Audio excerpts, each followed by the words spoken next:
오늘은 힘들어도 버티면 이긴다. 힘들어도 버티면 이긴다라는 제목으로 하나님 말씀 증거하도록 하겠습니다. 히브리서의 배경이 그 유대 크리스찬들에게 주어진 성경이라고 했습니다. 배교의 위험 가운데 처했습니다. 이렇게 핍박이 오니까 흔들리는 믿음이 있었습니다. 그러니까 흔들리지 않는 믿음이 무엇인가? 뿌리 내리면 된다는 거예요. 뿌리 깊은 믿음을 가지면 흔들리지 않는다. 오늘 그게 주제입니다. 그럼 어떻게 하면 흔들리지 않는 믿음을 가질 것인가? 우리도 마찬가지죠. 믿음이 흔들릴 때 굳건한 믿음을 갖는 길이 무엇인가?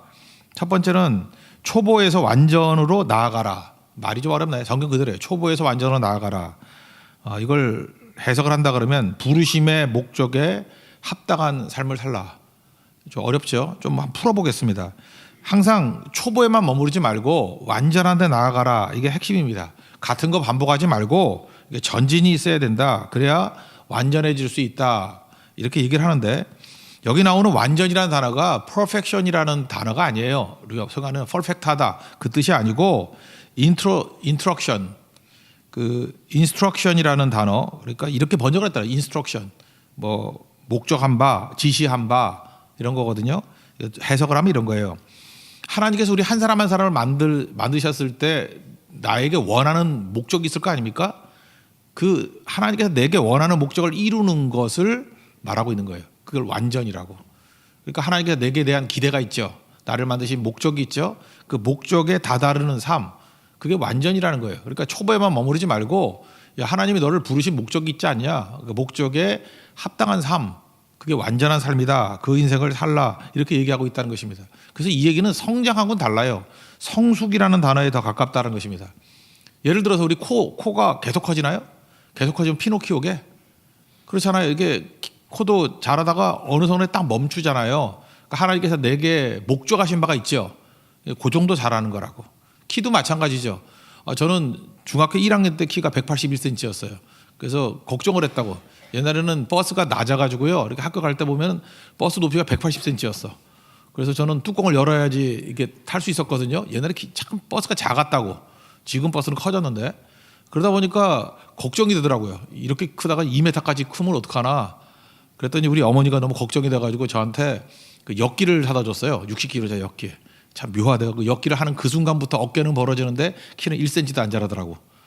그래서 제가 그 정도로 멈췄는데 지금 생각해보니까 역기 안 했어도 더 잘하지는 않았을 것 같아요. 181cm 이상은. 근데 저는 사실 중학교 1학년 때 걱정을 했어요. 너무 클까 봐. 그런데 거기서 딱 멈추게 되더라는 것입니다. 그러니까 하나님께서 내게 목적한 키가 있을 거 아니에요. 거기까지 간 걸 뭐라 그래요? 완전, instruction 이렇게 표현한다라는 것입니다. 내 코가 자라는 만큼 자라는 것, 그게 하나님의 목적, 부르심의 목적, 그게 instruction. 그래서 또 다른 성경을 보니까 번역하기를 꽃으로 번역했더라고요. 꽃이 만개하다. 꽃은 피는 게 목적 아닙니까? 그러니까 꽃이 만개하다. 다 피었다. 그것을 갖다가 이렇게 instruction 이렇게 표현했다는 거예요. 완전하게 되더라. 그러니까 초보에만 머무르지 말고, 초보에 머무르는 이유가 뭐죠? 맨날 옆 사람 비교해서 내가 저 사람보다 잘 믿잖아. 저 사람은 저렇게 하는데 나는 어떻게 해? 옆 사람이 무슨 관계가 있어요? 하나님이 각자에게 부르신 목적이 있다니까요. 각자의 부르심의 목적에 합당한 삶, 그게 완전함이라고요. 초보를 버리고 완전한 데 나가기를 원한다. 이렇게 말씀하고 있다는 것입니다. 한번 읽겠습니다. 1절부터 3절까지 읽겠습니다. 시작. 그러므로 우리가 그리스도의 도에 초보를 버리고 죽은 행실을 회개함과 하나님께 대한 신앙과 세례들과 안수와 죽은 자의 부활과 영원한 심판에 관한 교훈의 털을 다시 닦지 말고 완전한 대로 나아갈지니라. 하나님께서 허락하시면 우리가 이것을 하리라. 그러니까 초보에만 머무르지 말고 이거 부르심의 목적을 알아야지 완전해질 수 있는 거죠. 나를 향한 부르심이 뭔가. 어제 제가 칼럼을 하나 쓰지 않았습니까? 어떻게 살아야 되느냐. 부르심에 맞게 살라 이랬더니 그거 좀 어렵다고 생각하는 분이 미국 사시는 분이 있더라고요. 이렇게 뭐 두 번째, 세 번째는 알겠는데 첫 번째가 참 어렵습니다. 왜 어렵다고 생각하냐면 나를 향한 하나님의 부르심이 뭐지요? 그렇게 묻더라고요. 그걸 왜 나한테 물어요? 자기가 물어야지. 그죠? 나를 향한 하나님의 부르심이 뭐죠? 그러니까 말씀을 보는 거죠. 그러니까 기도하는 거죠. 그거는 성령께서 내 안에서 확신으로 주시는 거라고요. 이게 나를 이렇게 부르셨구나. 나를 향한 부르심이 이거구나. 그건 다른 사람이 아는 게 아니에요. 내가 깨닫는 거지. 내 안에 있는 성령께서 말씀과 기도를 통해서 알려주시는 거죠. 그래서 우리 예수 믿는 것은요, 덮어놓고 믿는 게 아니에요. 펼쳐놓고 믿는 거지. 잠깐 덮어놓고 믿는다 그러는데 덮어놓고 믿으면 맹신이죠. 성경 덮으면 안 돼요. 덮어놓고 믿으면 안 되고 펼쳐놓고 성경을 펼쳐놓고 믿어야 된다고. 성경을 펼쳐놓고 읽으면서 믿어야 나를 향하신 부르심의 목적이 무엇인지를 명확히 알게 된다라는 것입니다. 그걸 알고 나면 3절에 뭐라 그랬어요? 하나님이 허락하시면 우리가 이것을 하리라. 그러니까 부르심이 먼저 있어야 되는 거죠. 그러니까 부르심이 먼저, 주께서 나를 먼저 부르신 거예요. 그래서 하나님이 허락하시면, 그래서 인생은 수동태라고. 내가 뭐 하는 거 아니에요. 하나님께서 나를 부르신 거예요. 부르심에 의해서 내가 끌려가는 거라고. 그래서 인생은 수동태적 신앙을 갖고 있는 거, 이게 중요하다는 것입니다. 그럼 인생이 모든 게 다 수동태냐? 아니에요. 수동적 능동성이에요. 그게 뭐냐 하면 반응은 능동적이라는 거예요. 내가 어떻게 살아야 될지, 내가 어디로 가야 될지는 하나님이 부르시는 거예요. 나를 향한 부르심의 목적이 있거든. 나를 어떻게 사용할지, 어디가 될지. 그러니까 하나님이 만드신 거라고요. 그거를 수동적으로 받아들이고 반응만은 열정적으로 해야 된다고요. 바로 이겁니다 하면 죽도록 충성하는 거죠. 사도도 마찬가지죠. 사도도 보내심을 받은 자잖아요. 사도 바울이 자기가 사도라 그러잖아요. 하나님이 보내신 거 아닙니까? 그러면 보내신 건 수동적이죠. 내가 가는 게 아니잖아요. 하나님이 보내신 거지. 그렇지만 보냄을 받을 때 그는 어떻게 해요? 나의 달려갈 걸과 내게 주신 사명 뭐 다 마쳤다. 뭐 계속 그런 고백하지 않아요? 죽도록 충성하는 거죠. 그러니까 받은 그 반응에 있어서만은 열정적으로 뛸 줄 아는 그런 모습이 있어야 된다. 그렇게 오늘 말씀하고 있다라는 것입니다. 우리 보통 뭐 재벌들 그런 얘기 하잖아요. 정주영 회장 뭐 돌아가신 분이지만 새벽에 일찍 깼다면서요. 그분은 새벽 기도하려고 일찍 깬 게 아니라 밤새 너무 꿈과 비전이 커가지고 그거 행하려고 열정 가지고 일어났다 그러지 않습니까? 난 그거 볼 때마다 화가 나더라고요. 이렇게 돈 벌려고 하는 사람들 이런 열정을 갖고 있는데 우리 크리스찬들의 열정 더한 거 아니야. 하나님의 불이 임한 사람들인데 새벽에 엎어져 잠만 자면 안 되겠죠. 새벽에 벌떡 일어나서 주를 향해서 나아가는 그런 모습이 있어야 된다는 것입니다. 하나님께서 우리 불 붙여주시면요 열정이 꺼지지 않습니다.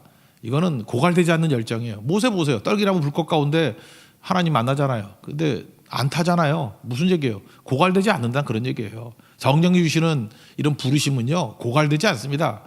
자기 욕심은 고갈되지만 하나님 주신 열정은 고갈되지 않아요. 끝까지 그걸 향해서 나아갈 수 있다라는 것입니다. 우리가 믿음이 흔들리지 않고 넘어지지 않기 위해서 해야 될 일, 초보에서 완전을 나가라. 완전히 뭐라고요? 나를 향한 부르심에 합당한 삶, 그게 완전이라고요. 여러분 부르심을 확인하고 하나님께서 나를 어떻게 부르셨는지를 깨닫고 그 부르심에 합당한 모습으로 꽃을 피우는 우리 믿음의 신실한 노대를 바랍니다. 또 한 가지는 열매 맺는 삶에 집중하라는 것입니다. 그 다음부터 나오는 내용이 좀 약간 까다롭고 어렵기도 한데 여기 보면 다시 회개할 수 없다 이런 얘기가 나오지 않습니까? 그래서 어떤 사람 그래요. 회개할 수 있는 죄도 있고 없는 죄도 있다. 이걸 또 딴 성경하고 연결시켜가지고 성령 회방죄는 회개해도 안 되는 거고 뭐 나머지는 회개하면 다 되는 거고 뭐 이렇게 복잡하게 만드는데 이 문맥을 읽어보면 그런 건 아닌 것 같아요. 이건 되게 두 종류로 이제 극단적으로 해석을 한다고요. 하나는 이제 장로교에서는 칼빈주의 5대 강령 중에 마지막이 성도의 견인. 한 번 구원받으면 구원은 흔들리지 않는다. 그런 게 있죠. 성도의 견인. 그런데 회개할 수 없다는 건 뭐냐면 구원은 받는데 삶에서 구원은 없다. 뭐 이런 식으로 이상 야릇하게 해석을 해요. 삶에서 구원이 없다는 게 무슨 뜻인가? 그러니까 하나님께서 이 땅의 삶에서 뭐 축복을 못 누린다. 뭐 그런 식으로 해석하는 것 같아요. 제가 볼 때 약간 억지스럽죠. 또 하나는 뭐냐 하면은 이거는 이제 뭐 알미니안주의자라 그러죠. 이렇게 인간의 행동에 대한 것들을 굉장히 강조하는 거.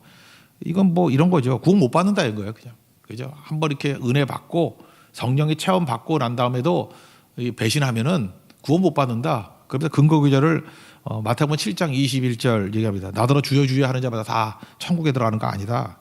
이제 하나님의 뜻대로 행하는 자리에 들어간다. 뭐 이 말씀을 이 예수님 하신 말씀 아니냐? 이렇게 극단적으로 얘기합니다. 벌써 듣는데 여러분 얼굴이 좀 어두워지잖아요, 그죠? 예, 주여 주여 하는 자마다 못 들어간다 그러면 불안해지죠. 그죠? 불안해지죠. 근데 그런 게 아니라는 것입니다. 여기 맥락은 뭐냐면 이거예요. 지금 앞에 있는 얘기를 너무 강조하는 것 같은데 뒤에 있는 얘기가 결론이거든요. 7절과 8절이 결론인데 무슨 얘기냐면 하나님께서 내게 은사를 주셨죠. 많은 기회를 주셨죠. 많은 걸 주셨죠. 그거 가지고 헛된 데 쓰지 말고 열매 맺는 데 쓰라. 그 얘기예요. 그러니까 하나님께서 내게 주신 거 가지고 그 은사를 맛보고 은혜를 맛보고 날 위해서 자랑하려고 뭐 이렇게 개판치며 살면은 그 허망한 인생이 되는 거 아니냐. 그러므로 그런 사람들이 그 믿음도 저버리고 배교하고 그러는 거라고. 근데 열매 맺는 인생을 살면은 절대 그런 일 없다라고 하는 그런 맥락으로 읽으면 된다고 생각을 합니다. 한번 읽어봅시다. 4절부터 8절까지 내용을 한번 읽겠습니다. 시작. 한번 빛을 받고 하늘의 은사를 맛보고 성령에 참여한 바 되고 하나님의 선한 말씀과 내세의 능력을 맛보고도 타락한 자들은 다시 새롭게 하여 회개할 수 없나니 이는 그들이 하나님의 아들을 다시 십자가에 못 박아 드러내놓고 욕되게 함이라.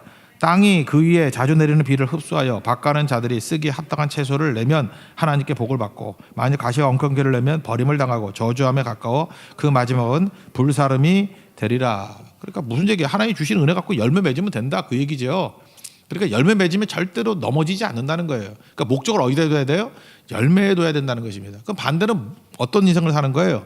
하나님이 주신 은사를 가지고 맨날 이렇게 즐기려고 그러고 쾌락 추구하고 뭐 나를 위해서만 사용하고 욕심 위해 사용하고 하면은 그 인생이 허망한 인생 될 거 아니냐. 어떻게 열매를 맺겠느냐. 그러니까 그런 사람 넘어지고 깨지고 그러는 거 아니냐.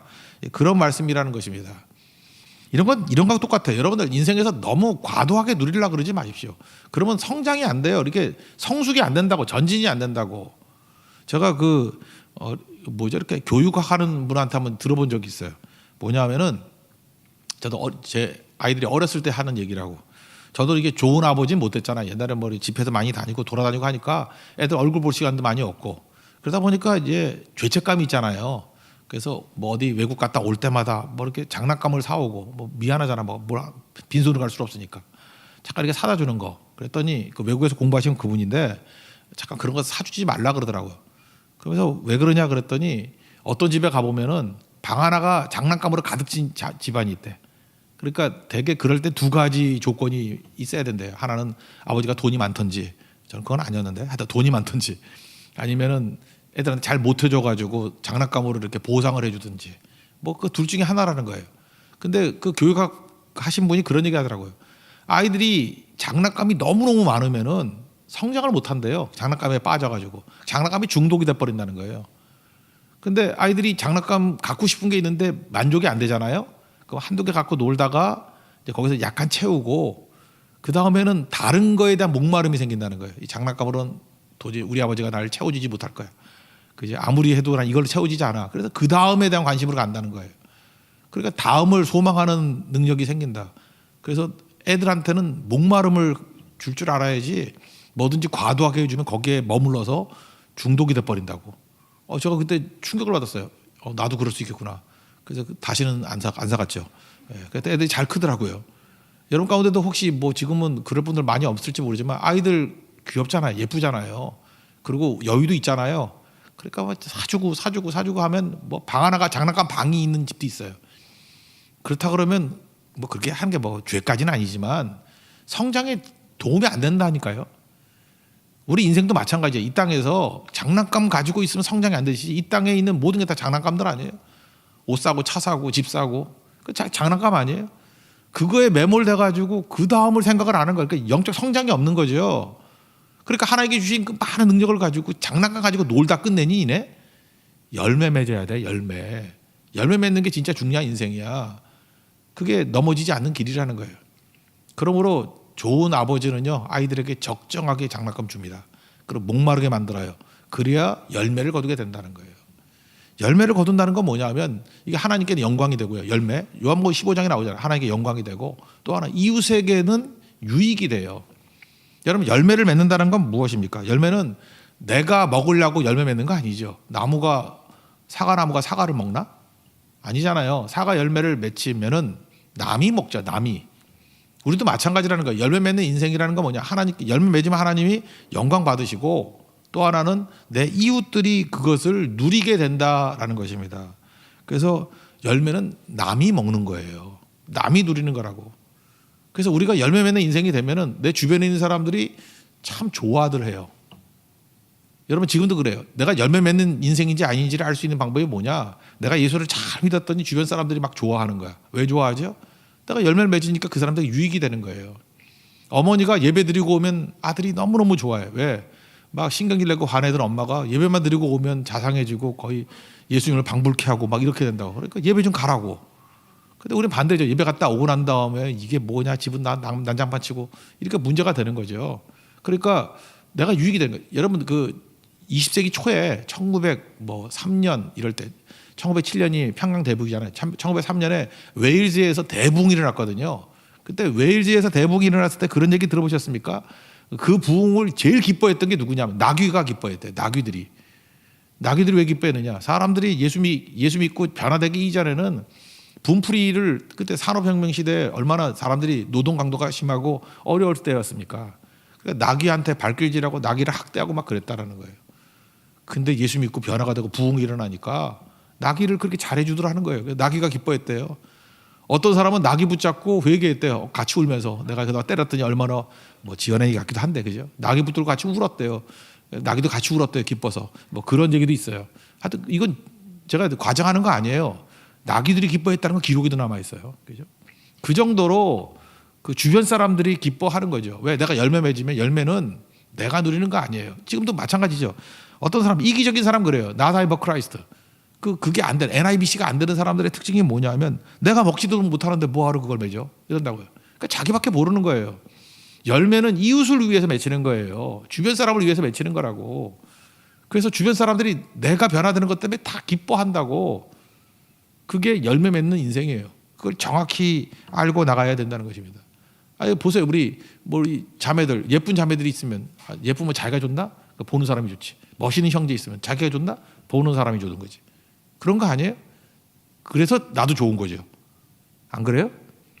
내가 갔을 때 나를 좋아하니까 내가 좋아지는 거 아닙니까? 그게 열매 맺는 인생이라는 거예요. 크리스찬도 마찬가지예요. 내가 열매 맺음으로 말미암아 주변 사람들의 유익을 주는 그런 인생을 살라는 것입니다.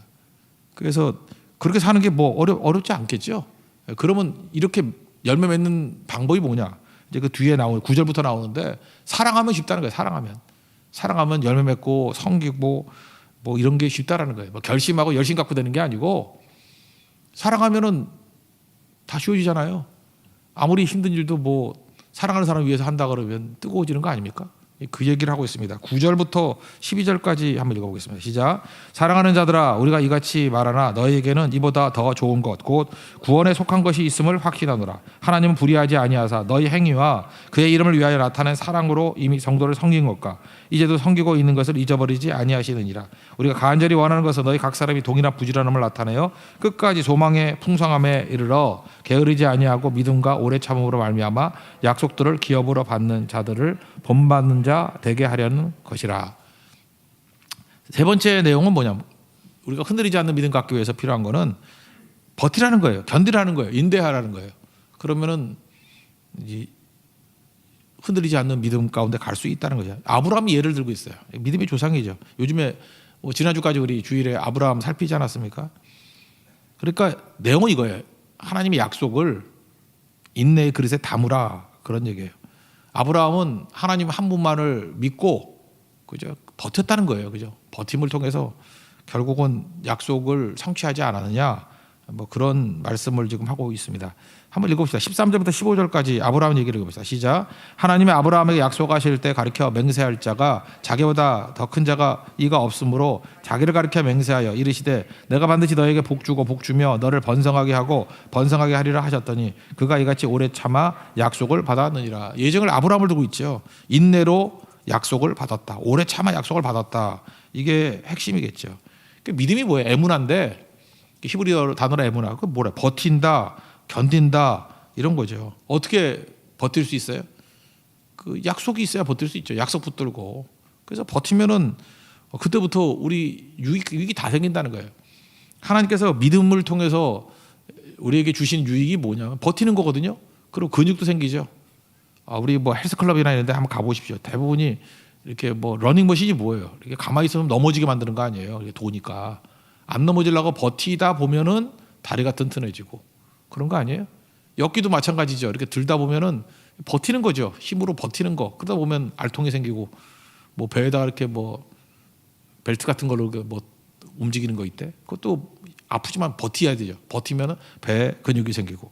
그러니까 결국은 믿음이라는 건 버티는 거예요. 버티면 그때 최고의 것이 되는 거죠. 아브라함이 믿음의 조상이라고 얘기하지만 기다리지 못했죠. 기다리면 이삭 되고 서두르면 이스마엘 된다 그러죠. 못 버텼을 때 이스마엘이 나오잖아요. 부작용 투성이죠. 그러니까 이 얘기 그러죠. 버티면 이삭 되고 못 버티면 이스마엘 된다고. 여러분 인생에서 제일 중요한 게 뭐냐면 그냥 버티는 거예요. 우리 얼마 전에도 그 앞에 말씀 살피지 않았습니까? 우리가 쐐기가 되라고 바위가 있지 않습니까? 조그만 구멍을 뚫어놔야 하나님이 그 구멍 속에다가 우리를 집어넣는 거라고. 그죠? 작은 쐐기가 할 일이 뭐예요? 버티는 거예요. 물 받아가지고 하루 버티고 이틀 버티고 3일 버티면은 버티기만 하면 바위가 쪼개진다니까요. 하나님께서 여러분들 삶의 현장에 보내신 이유가 무엇입니까? 거기 들어가서 뭐 하라고요? 은혜의 단비를 마시고 버티면 돼요. 그냥 있는 곳에서 그냥 예배 드리면 돼요. 여러분 있는 가정에서 그냥 또 기도하면 돼요. 선교지 가가지고 계속해서 복음 증거하면 돼요. 버티는 거거든요. 그래서 우리 교회는 버티려고 선교에 차수를 붙이잖아요. 1차, 2차, 3차, 4차. 마귀가 얼마나 두려운지 알아요? 15차 그러면 16차에 갈까요 안 갈까요? 물론 팬데믹 때문에 못 가지만 하여튼 가잖아요. 그죠? 이거 끝나면 갈 거 아니에요. 그죠? 그게 버티는 거라고. 버티는 거. 왜 차수를 왜 붙이는 거예요? 버티려고. 언제 주님 오실 때까지 갈 거예요. 그냥 버티는 거예요. 그러면 버티는 쐐기가 결국은 바위도 쪼갤 수 있다. 그래서 야고보서 1장 2절에도 나오잖아요. 믿음의 시련이 인내를 만들어낸다. 이 고난이 오잖아요. 이 고난이 올 때 버티는 거예요. 그래서 뭘 만들어요? 인내를 만들어낸다요. 인내가 우리에게 주시는 모든 것들을 다 주신다는 거예요. 그죠? 온전하고 구비하고 조금도 부족함이 없게. 그러니까 하나님께서는 다이렉트로 우리에게 주시는 적이 없습니다. 그죠? 항상 이렇게 간접적으로 인다이렉트로 주잖아요. 어떻게 줘요? 그 버티게 만들어서 인내라는 힘을 기르는 거예요. 인내. 믿음이 뭐 인내지 뭐 딴 거 있습니까? 그럴 때 비로소 온전해지는 거예요. 그럴 때 비로소 부족함이 없게 되고 그럴 때 우리에게 필요한 모든 것을 다 구비하게 되는 능력이 임하게 된다라는 것입니다. 세상에도 그런 말 있잖아요. 참을인자 세 개면 뭐 살인도 멸한다며. 나는 세상 사람들이 참 불쌍하다고 생각해요. 그 이를 악물고 참죠. 그래서 치과가 잘 되잖아. 이를 악물고 참으니까. 근데 우리는 어떻게 참으래요? 주의 이름을 부르면서 기다리래요. 여러분 예수님의 이름을 부르면서 기다릴 수 있습니까? 이 반드시 승리하는 거예요. 반드시 승리하는 거. 그래서 주의 이름을 부르면서 기다리래요. 하나님 바라보면서 기다리래요. 말씀 약속 붙들고 기다리래요. 그러니까 우리는 쉽게 기다려요. 그러니까 세상 사람들은 독종만 기다려요. 막 나중에 보면은 이가 없어. 그죠? 이 다 빠져버리고. 그 예수 믿는 사람들이 잠깐 치과 가가지고 뭐 이를 악물고. 우리 이를 악무는 사람이 아니에요. 찬송하면서 기다리는 거라고. 약속 붙들고 기다리는 거라고. 반드시 승리하게 된다라는 것입니다. 16절부터 20절까지 내용 한번 읽어보겠습니다. 시작. 사람들은 자기보다 더 큰 자를 가리켜 맹세하나니 맹세는 그들이 다투는 모든 일의 최후 확정이니라. 하나님은 약속을 기업으로 받는 자들에게 그 뜻이 변하지 아니함을 충분히 나타내시려고 그 일을 맹세로 보증하셨나니 이는 하나님이 거짓말을 하실 수 없는 이 두 가지 변하지 못할 사실로 말미암아 앞에 있는 소망을 얻으려고 피난처를 찾은 우리에게 큰 안위를 받게 하려 하심이라. 우리가 이 소망을 가지고 있는 것은 영혼의 닷 같아서 튼튼하고 견고하여 휘장 안에 들어가나니 그리로 앞서가신 예수께서 멜리세덱의 반차를 따라 영원히 대제사장이 되어 우리를 위하여 들어가셨습니다. 그러니까 영혼의 닻을 내리는 게 뭐예요? 믿음인데 그 믿음은 결국은 버티는 거라고요. 여기 영혼의 닷 끌을 때 기억나십니까? 2장 1절에서 유념하다 그랬죠. 유념. 이 들은 바 말씀을 유념하면 흘러 떠내려가지 않도록 한다. 흘러 떠내려간다는 뭐예요? 대충 묶어놓은 거라 그랬죠. 근데 유념하다. 그럼 닻을 내리다. 그러니까 닻을 내리는 게 무엇입니까? 말씀 붙들고 버티는 거예요. 그죠? 말씀 붙들고 버티는 거. 그러면 영혼의 닻을 내려서 결코 떠내려가지 아니하는 든든한 믿음의 사람이 될 수 있다. 이렇게 말하고 있다라는 것입니다. 오늘 요약하면 이렇습니다. 흔들리지 않는 믿음 갖는 방법이 뭐예요? 첫째는 말씀을 통해서 기도를 통해서 내 부르심의 목적이 무엇인지를 아는 것. 그게 완전 내 부르심의 목적대로 되는 것. 이게 텔로스라는 말을 여기서 쓰거든. 목적이라는 거. 목적. 이게 내 목적, 나를 지으신 목적대로 되는 것. 그게 완전이에요. 초보에서 완전으로 가라. 그러니까 부르심을 알아야 돼요. 내 부르심의 목적을 이루는 삶 되게 해달라고 기도하시고, 또 하나는 복잡한 얘기인데 뭐 회개할 수 없나니 그런 게 아니야. 열매 맺으면 된다는 거예요. 열매. 장난감 모으는데 시간 버리지 말고 열매 맺는데 모든 일을 집중하면 결코 흔들리지 않는 믿음을 갖게 될 것이다. 마지막은 버티고 인내하고 견디십시오. 영혼의 닻을 내리는 흔들리지 않는 최종 승리하는 하나님의 종이 될 것입니다. 자리에서 일어나겠습니다.